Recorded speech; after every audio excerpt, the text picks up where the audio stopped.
भी सोच कर देखा है, एक छोटा सा देश जो वर्ल्ड मैप में एक डॉट की तरह दिखता है, दुनिया का एक सबसे अमीर देश बनने में कैसे सफल हुआ। एक छोटे से पोर्ट से दुनिया के सबसे अमीर देशों में गिने जाने तक का सफर एक इंस्पिरेशन से कम नहीं है। पर सिंगापुर ने ऐसा किया कैसे? ऐसे क्या सीक्रेट्स है सिंगापुर के पास? वीडियो को एंड तक देखिए, जानेंगे आज के इस फ्रेश वीडियो में। तो चलिए शुरुआत करते हैं। इस स्टोरी की शुरुआत होती है आज से 150 साल पहले, जब लगभग 20 से 30% दुनिया पर ईस्ट इंडिया कंपनी का राज था। जी हाँ दोस्तों, ये वही कंपनी है जिसने हम पर लगभग 200 साल तक राज किया। उस टाइम पर इस कंपनी का लगभग 90% रेवेन्यू आता था सी ट्रेड से, और उस जमाने में इस कंपनी का सबसे ज़्यादा बिकने वाला माल था चाइनीज टी, जो नॉर्थ इंडिया में उगता था, और वहाँ से सारा ट्रेड गुजरता था द स्ट्रेट ऑफ मलाइका। ये कॉरिडोर कंपनी के रेवेन्यू के लिए बहुत ही इंपॉर्टेंट था, क्योंकि लगभग सारे ट्रेड इसी कॉरिडोर से गुजरते थे। अब प्रॉब्लम ये थी कि इस कॉरिडोर से लगभग हर ट्रेड के लिए गुजरना पड़ता था, तो इस रूट की सेफ्टी बढ़ाने के लिए इनके पास अपना खुद का कोई पोर्ट नहीं था। और दोस्तों, यहीं पर एंट्री होती है एक छोटे से आइलैंड की, जिसको ईस्ट इंडिया कंपनी ने अपना पोर्ट बना दिया, जिसे आज हम सिंगापुर के नाम से जानते हैं। अब क्योंकि ये पोर्ट प्रॉफिट के नज़रिए से इतना इम्पोर्टेंट था, इसीलिए इस पोर्ट पर होने वाले सारे ट्रेड्स को टैक्स फ्री कर दिया, जिससे आने वाले कुछ सालों में यह पोर्ट इतना फेमस हो गया कि लगभग दुनिया के सारे ट्रेड इस पोर्ट से होने लगे। सब कुछ सही चल रहा था कि शुरू हो गया वर्ल्ड वॉर 2, जिसमें इस पोर्ट पर हमला कर दिया जापान ने। इसके बाद ये देश इतना गरीब हो गया जिसकी कोई हद नहीं है। लोगों के पास खाने के लिए खाना नहीं है, पूरा देश ड्रग्स और प्रोस्टिट्यूशन का शिकार हो गया, और ईस्ट इंडिया कंपनी की कॉलोनी होने के बावजूद ब्रिटेन से कोई मदद नहीं मिली इस देश को।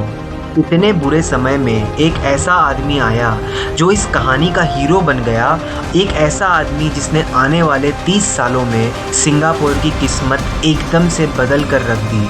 वो आदमी था ली कुआन यू। 1950 की पीपल पॉलिटिशियन पार्टी का ली, जो कुछ समय में लोगों के बीच फेमस हो गया और वहाँ के इलेक्शंस जीत गया।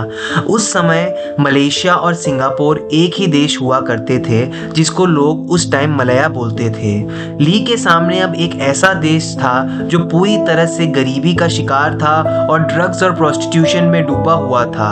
इतनी प्रॉब्लम्स कम नहीं थी कि ली के इलेक्शन जीतने के 3 साल बाद ही 1965 में एथनिक और रिलीजियस मतभेद के कारण मलेशिया और सिंगापुर का पार्टीशन हो गया, जिसके कारण देश में कई समय तक दंगे चले। अब ली ने अपने दिमाग में सोच लिया था कि अपने इस देश को कैसे भी इस परेशानी से निकाल कर रहेगा, चाहे उसे इसके लिए किसी भी हद तक जाना पड़े। ली ने सबसे पहले पूरे देश में फ्री स्पीच को बैन कर दिया। गवर्नमेंट के खिलाफ जाना मतलब मौत को दावा देना। करप्शन करने वालों को फांसी तक की सजा दी जाती थी। ड्रग्स का इस्तेमाल और प्रोस्टिट्यूशन पूरी तरह से बैन कर दिया। यहाँ तक कि पब्लिक प्लेसेस में च्युइंगम फेंकने वालों तक को सजा मिलती थी। अब ये सब देखकर आपको नॉर्थ कोरिया के किम बाबू की याद आ रही होगी, पर ध्यान रखो दोस्तों, एक ने पॉलिसीज बनाई देश को बर्बाद करने के लिए और एक ने बनाई देश को बदलने के लिए। देखते ही देखते इन सारी पॉलिसीज का इतना अच्छा परिणाम आया कि देश की सारी चीजें बदलने लगी। अब ली के सामने जो दूसरी सबसे बड़ी प्रॉब्लम थी, वो थी देश के लोगों की एम्प्लॉयमेंट, क्योंकि चाहे कितनी पॉलिसीज बना लो, अगर देश के लोग बेरोजगार होंगे तो देश वापस गरीबी की कगार पर चला जाएगा। अब ली ने इसके लिए इंटरनेशनल ट्रेड को टैक्स फ्री कर दिया और बाहर की सारी कंपनीज को अट्रैक्ट किया उनके free 10 years tax free rule से। इसका मतलब कोई भी कंपनी जो सिंगापुर में बिजनेस बढ़ाना चाहती है, उसको उसके स्टार्ट के 10 साल में कोई टैक्स नहीं भरना पड़ेगा। देखते ही देखते सिंगापुर में बहुत ज़्यादा फॉरेन इन्वेस्टमेंट आने लगा और देश में एम्प्लॉयमेंट बहुत ज़्यादा बढ़ गया। इसके अलावा सिंगापुर अपनी ह्यूमन रिसोर्स पर काफ़ी इन्वेस्टमेंट कर रहा था। बाहर की कंपनीज बुलाकर लोगों को स्किल्ड बनाया गया। इससे लोगों की इनकम इंक्रीज़ होने लगी और इसका डायरेक्ट असर हुआ गवर्नमेंट पेंशन पर।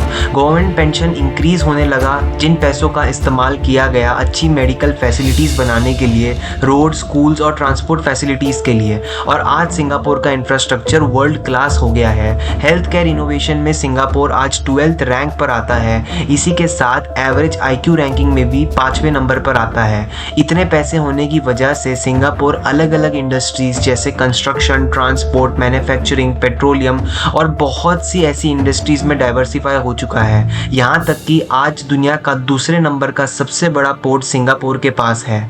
आज सिंगापुर में 3 लाख से ऊपर मिलीनियर्स है और सिंगापुर के एवरेज सिटीजन की monthly income 4 lakh rupees per month है, जो किसी भी कंट्री की एवरेज से काफ़ी ऊपर है। सिंगापुर आज वर्ल्ड के सबसे लीस्ट करप्ट देशों में आता है। एक टाइम में प्रोस्टिट्यूशन में डूबा हुआ ये पूरा देश आज वुमेन सेफ्टी में 14th नंबर पर आता है। इसके साथ ही सिंगापुर आज एशिया की 4th लार्जेस्ट इकोनॉमी बन चुका है। आपको क्या लगता है सिंगापुर के इस अमेजिंग ट्रांसफॉर्मेशन के बारे में? कमेंट्स में बताएं। वीडियो पसंद आए तो लाइक करें और ऐसे और अमेजिंग वीडियोस देखने के लिए द इनसाइडर नॉलेज चैनल को सब्सक्राइब करें।